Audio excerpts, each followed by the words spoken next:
नमस्कार। मैं डॉक्टर ईतू सिंह आपका अपने चैनल अर्थात में स्वागत करती हूँ। तो सुनते हैं परती परिकथा का 53वां भाग। इसके पूर्व और पश्चात के सभी वीडियो के लिंक डिस्क्रिप्शन बॉक्स में दे दिए गए। 7-8 गांव के लोगों को एक ही रात में जगाएगा लुत्तो। उठो, सोने से काम नहीं चलेगा, कमर कसकर आगे बढ़ना होगा। बंगाल बिहार झगड़ा के समय जैसे आंदोलन हुआ वैसा ही फिर होगा। ऐसे आंदोलनों में बड़ा मजा आता है गांव वालों को। रेलवे लाइन पर खड़े होकर झंडा दिखाकर गाड़ी को रोकना, जिंदाबाद करते हुए गाड़ी पर सवार होकर जागबनी से कटिहार तक नारा लगाना, क्या मजा। जहां मन हो चेन खींच कर रोक दो। इस आंदोलन में न पुलिस का डर न गोली का भय। कांग्रेस वाले पीठ पर हैं। लुत्तो जिला कांग्रेस के सभापति को चुनौती देकर आया है। परती छीनी गई, उस समय भी कांग्रेस की ओर से कोई मदद नहीं मिली। अब धनहर जमीन जा रही है, आप छोआ गुड़ लपेट रहे हैं। इस बार हमारे इलाके में एक भी वोट नहीं मिलेगा कांग्रेस को, सो याद रखिए। कांग्रेस के सभापति को क्या, धर्मपुर इलाके में रहते हैं, लेकिन लुत्तो कैसे चुप बैठा रह सकता है। कांग्रेस ने यदि टिकट नहीं दिया, वह स्वतंत्र रूप से खड़ा होगा। 8 गांव इस बार मुट्ठी में आ जाएंगे। शमसुद्दीन मीर कांग्रेस का काम छोड़कर घर में बैठ गया है। लुत्तो ने उसको फिर से उत्साहित करके अपने साथ कर लिया है। कांग्रेसी हैं तो क्या, सरकार पेट पर छुरा चलाएगी और हम चुपचाप झंडा ढोते रहेंगे। इस बार सत्याग्रह होगा। क्या, 1-2 आदमी नहीं, सारे गांव के लोगों को लेकर कल 10 बजते बजते परानपुर आइए। वहां से जुलूस बनाकर कोसी कैंप पर धावा बोलना होगा। ट्रैक्टर की भटभटी बंद करनी होगी। इसके बाद रेलवे लाइन पर धरना, बाल बच्चा औरत मर्द को लेकर लाइन पर पिकेटिंग करना होगा। जब तक दिल्ली खबर न पहुंचेगी कुछ नहीं होगा। ठीक है, ठीक है। लुत्तो बाबू को छोड़कर पब्लिक का दुख समझने वाला कोई नहीं। मधुलता, मानिकपुर, दसपत्तर, रंगदाहा और पिपरा आदि गांव का चक्कर रात भर में ही लगाया है लुत्तो। जनता तैयार है। देखना है मकबूल और जयदेव सिंह की पार्टी को। इस बार धोखा देंगे तो हमेशा के लिए चुक्का पार हो जाएगा। मकबूल की पार्टी में कॉमरेड रात भर बैठक में बैठे बहस करते रहे। विश्वकर्मा ने कहा, जनमत के खिलाफ हम कोई कदम नहीं उठा सकते। ऊपर से कोई खबर आई? हाँ, जिला मंत्री ने लिखा है स्थानीय समस्याओं पर स्थानीय यूनिट विचार करे, लेकिन जनमत के खिलाफ कोई कदम न उठे, इसका ख्याल रखना होगा। कॉमरेड मकबूल ने चुपचाप अपनी नुकीली दाढ़ी को चुटियाते हुए पूछा, क्यों रंगलाल गुरुजी, आपकी क्या राय है? मैं बुद्धिहीन दलबद्धता को पाशविक वृत्ति समझता हूँ। विश्वकर्मा बौखला उठा। ऐसे ऐसे रिएक्शनरी जिस पार्टी में रहे उसका कोई कदम सही नहीं पड़ सकता। जनता को पशु कहता है और आप लोग चुपचाप मुंह देख रहे हैं। जनता बुद्धिहीन है और आप बुद्धि के जहाज हैं। निश्चय, हम जब जानते हैं कि सरकार की इस योजना से जनता की भलाई होने वाली है तो बेकार खड़ा क्यों करें? हम क्यों न गुमराह जनता को समझाएं? समझाने का काम हमारा नहीं, हमारी पार्टी सरकारी प्रचार विभाग नहीं। सीधी सी बात आप नहीं समझते। बहुमत जिस बात के विपक्ष में हो उसका समर्थन करके हम अपने पांव पे कुल्हाड़ी क्यों मारे? माफ कीजिएगा, हैजे की सुई और चेचक के टीके के पक्ष में बहुमत कभी नहीं हुआ। कॉमरेड मकबूल ने फैसला किया, जनमत के साथ चलने के लिए कभी कभी समाजवादी सत्य की सीमा को संकुचित करना निहायत जरूरी हो जाता है। जयदेव सिंह की पार्टी तटस्थ रहेगी, न विरोध करेगी न समर्थन। अपनी मेम माँ की कहानी पढ़ते समय जितेंद्र की आंखें भर भर आती। बाग, वन, पठार, मैदान, ताल, तलैये, नदी, पोखरे छाया छवि की तरह सामने आते फिर ओझल हो जाते। कचनार और हरसिंगार के स्पर्श का अनुभव करता रह रहकर किसी कमल दह से हल्की सुरभि आती। गीत की एक कड़ी सिर धुनती, सखी हे हमर दुखक नहीं और। मूंगा की हिनहिनाहट, उसके पिता का व्यक्तित्व उभर कर सामने आता।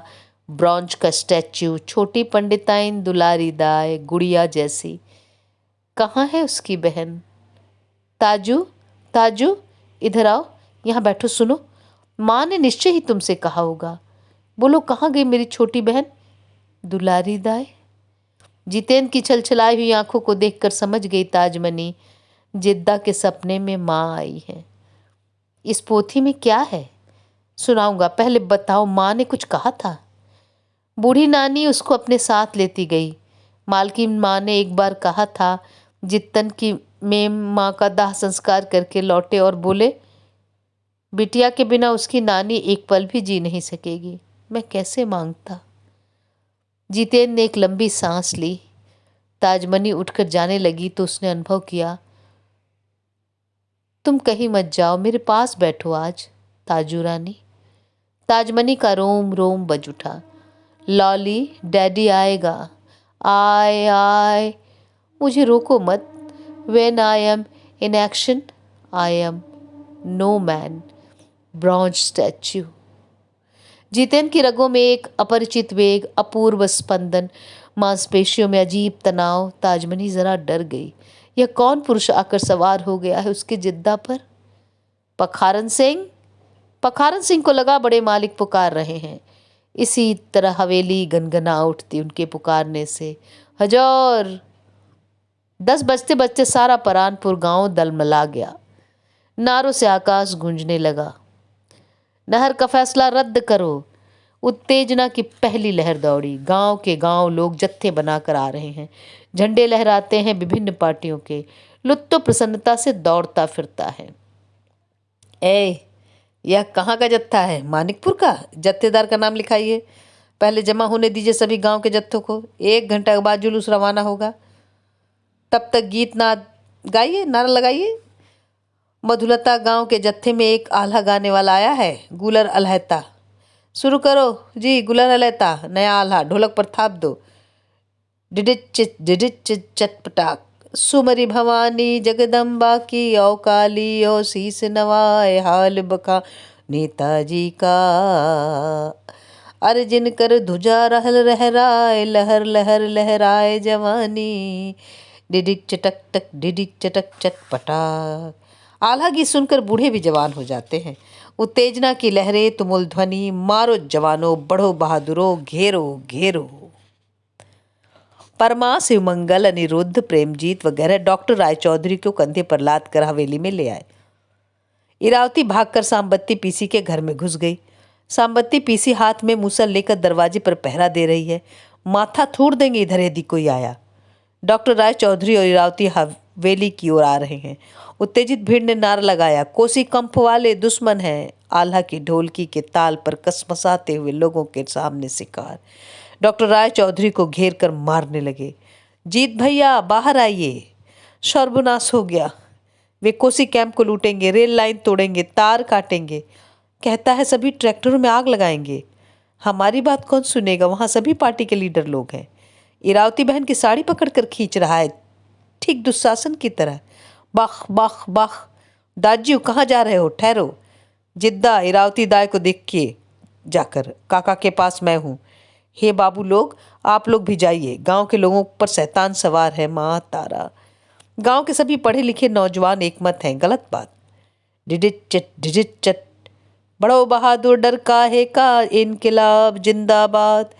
जितेन न दौड़ता है, उसके पीछे गांव के नौजवानों का दल। उन्हें सही बात बतलाकर समझाना होगा। दाजी तुम मत आओ, लौटो, बात सुनो।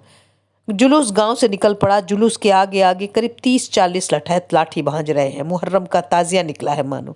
शमसुद्दीन के गांव वाले नारा लगाने के बदले अली अली कर रहे हैं। बाल गोविंद मोची चमार टोली के सभी ढोल बजाने वालों को हुक्म देता है, बाजा बंद नहीं हो। ठाकुरबाड़ी के पंडित सरबजीत कहते हैं, बीच बीच में गोध्वनि कीजिए। बं चर ढिनर ढिनर, डिग डिग डिग ढिनर ढिनर। अली अली रद्द करो, कोसी कैंप तोड़ो, गांव हमारा छोड़ दो। दुलारी दाय बं।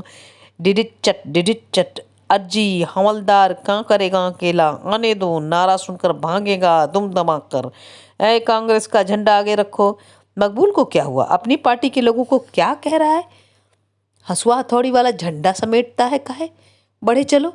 लुत्तो गरुधुज और रोशन बिस्वा बैलगाड़ी पर खड़ा है। चर ढिनर डिग डिग डिग डिग ढिनर। कौन है वे लोग? गांव के पढ़े लिखे लुच्चे, कंप की छौड़ियों के पीछे पागल हैं सभी। जित्तन बाबू। जित्तन भी है? तब ठीक है, लगाओ नारा, जित्तन हमारा दुश्मन है। जितेंद्र नाथ हाँफते हुए जुलूस के सामने जाकर खड़ा हो जाता है। भाइयों, साला लीडरी करने आया है, मारो ढेला कस के। भाइयों, डरने की क्या बात, उसके साथ सिर्फ एक कौड़ी लुच्चे हस्त आंगड़े हैं। मकबूल की पार्टी का एक कॉमरेड पूर्णिया से खबर ले आया है, वह जुलूस से अपनी पार्टी के लोगों को अलग कर रहा है। गलत कदम, झंडा समेटो। भाइयों सुनिए, जित्तन हमारा दुश्मन है, दुश्मन नंबर 1 है, मारो ढेला। रोड़ा निकाला। मंगनी सिंह प्रेमजीत को पहला ढेला लगा, सिर से खून बहने लगा। परमा, शैलेंद्र, त्रिवेणी और उपेंद्र जितेंद्र नाथ को चारों ओर से बचा रहे हैं। चमार टोली का नंग केसर चमार ताल ठोक कर नाचता हुआ आगे बढ़ जाता है। जितेंद्र के बालों को पकड़कर खींचता है। साला, मकबूल चिल्लाता है, साथियों यह क्या कर रहे हो? इस साले को भी मारो, दगाबाज है, दाढ़ी पकड़कर नोच लो। सालो, यहाँ जमीन जा रही है और हम लोगों की, और तुम लोग लीडरी करते हो, कभी आगे कभी पीछे। भाइयों, साला थित्थर है, चमार के हाथ की मार खाकर भी भाइयों भाइयों करता है। मारो गाल में थप्पड़, चटाक चटाक चटाक। भाइयों सुन ले, अच्छा सुन लो, साला चमगादड़ का बच्चा क्या कहता है। ऐ बाजा बंद करो। भाइयों, किसी बात को सोचे विचारे बिना हम लोगों ने खूब सोच विचार लिया है। हम लोगों को भी बुद्धि दिया है भगवान ने। मैं मानता हूँ गलती आपकी नहीं, पुरानी नौकरशाही अब भी काम कर रही है। सुनो सुनो क्या कहता है, उसकी जमीन भी तो डूबेगी। दुलारी दाएं में जहाँ तक मेरा ख्याल है सबसे ज़्यादा मेरी ज़मीन ही पड़ती है। यदि आपको इस योजना के पहले सारी बातें बता दी जाती तो मेरा विश्वास है आज आप खुशियाँ मनाते।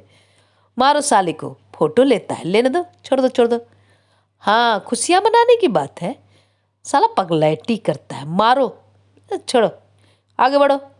जित्तन के कपाल पर एक रोड़ा आकर लगा। उसका सफ़ेद कुर्ता खून से तरबतर हो गया।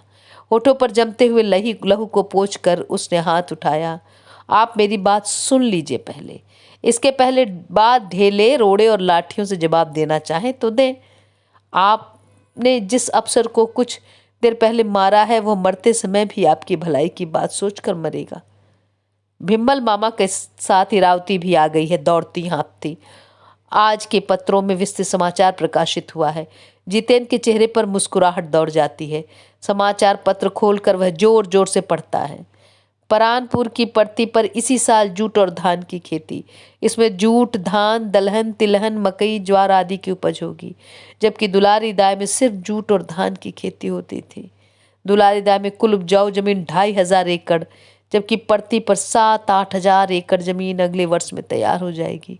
दुलारी दाय के 5 कुंडों में 12 महीने पानी भरा रहेगा। गीतवास के पास एक छोटा बांध तैयार होगा। पड़ती की सिंचाई गंगा के किनारे तक दुलारी दाय के कछार पर फैली ऊसर धरती खेती के लायक हो जाएगी। दुलारी दाय के किसानों को पड़ती पर जमीन दी जाएगी। इसके साथ बेजमीन लोगों को भी फसल की कीमत के साथ नगद क्षतिपूर्ति। 3 साल तक सरकारी सहायता मिलेगी नई खेती करने वालों को। दुलारी दाय नहर और गीतवास बांध निर्माण में गांव वालों को काम। सब झूठ, ठगने वाली बात। पड़ती पर कुछ नहीं होगा, फुसला रहा है। इस साले को जरूर सरकार की ओर से पैसा मिलता है। नारा लगाओ। भाइयों, जिस अफसर को आपने घेर कर मारा है उसने आपके लिए नई किस्म का एक पाट पैदा किया है, चन्नी पाट से भी बढ़िया। एक बीज में एक ही पौधा उगेगा, लेकिन 12 इंच के बाद ही उसमें 5 से लेकर 7 डंठल निकल आएंगे। जहाँ वह 1 मन पाट होता था वहाँ 4 मन तो अवश्य होगा। साल में 2 बार पाट उपजेगा। सच, झूठ बात, सब झूठ बात। दोष हमारे विशेषज्ञों का नहीं, हमारी सरकार के पुराने कलपुर्जे ही इसके लिए जिम्मेदार हैं। वरना जैसा कि मैंने बतलाया, आज आप तोड़ने फोड़ने के बदले गढ़ने की का सपना देखते। इतना बड़ा काम हो रहा है किंतु आप इससे नावाकिफ हैं कि क्या हो रहा है, किसके लिए हो रहा है। मुझे ऐसा भी लगता है कि जानबूझकर ही आपको अंधकार में रखा जाता है, क्योंकि आपकी दिलचस्पी से उन्हें खतरा है। इन कामों से आपका लगाव होते ही नौकरशाहों की मनमानी नहीं चलेगी। 1 कप चाय पीने के लिए 3 गैलन तेल जलाकर वे शहर नहीं जा सकेंगे। सीमेंट की चोर बाजारी नहीं कर सकेंगे। 1 दिन में होने वाले काम में 1 महीने की देर नहीं लगा सकेंगे। नदियों पर बिना पुल बनाए ही कागज पर पुल बनाकर बाढ़ में से पुल के ढह जाने की रिपोर्ट वे नहीं दे सकेंगे। और इस जुलूस के राजनीतिक संगठनकर्ताओं से एक अर्ज है। मकबूल ने कहा, मैं कबूल करता हूँ, हमने गलत कदम उठाया था। रंगलाल गुरजी का चीर संकुचित चेहरा आज पहली बार खिला है। जयदेव बाबू डीडीटी और राम निहोरा ने एक ही साथ कहा, सोशलिस्ट लोगों का इसमें कोई हाथ नहीं। जुलूस की उत्तेजना कम हो गई, गांजे का नशा उतर गया। राजनीतिक पार्टी के कार्यकर्ताओं से मैं कहूँगा, जनता की सरलता का दुरुपयोग अपने स्वार्थ के लिए न करें। क्षतिपूर्ति, पुनर्वास तथा जमीन वितरण आदि मसले ऐसे हैं जिसमें सरकारी लाल फीता और घुसखोरी से आप ही बचा सकते हैं जनता को। जागरूक लुत्तों ने दांत कटकटा कर कहा, ए बाल गोविंद, ढोल वाले चुप क्यों हैं? बजाने को कहो, नारा लगाओ। मानिकपुर के जत्थेदार ने कहा, मानिकपुर वालों वापस चलो। मधुलता के एक बूढ़े किसान ने कहा, झूठ मूठ ही हम लोगों को परेशान किया। सरबन बाबू के भाई लालचंद ने कहा, परानपुर वाला आप लोग पैर पीछे मत कीजिए, आगे बढ़िए। लुत्तो बाबू नारा लगाइए, नहर का फैसला। भिम्मल मामा अब तक चुपचाप खड़े थे, बोले, सुबुद्धि की जय। चलो चलो वापस चलो, झूठ मूठ परेशान किया, अन्याय बात, छी छी, औरत को घेर कर मारा, हाय हाय, चलो चलो वापस चलो, अपने अपने गांव में उत्सव करो। सर्वे में भी जो बेजमीन रहे उसको भी जमीन मिलेगी। ऑपरेशन पार्टी के बुलडोजर की गड़गड़ाहट सारे प्रांतर पर फैल रही है। नाका के हवलदार साहब तार देकर लौटे स्टेशन से तो अवाक रह गए, कहाँ चले गए सब? लो मजा। दरोगा साहब को क्या जवाब देंगे? झूठ मूठ। इस अंक में यहीं तक, आगे अगले अंक में। धन्यवाद।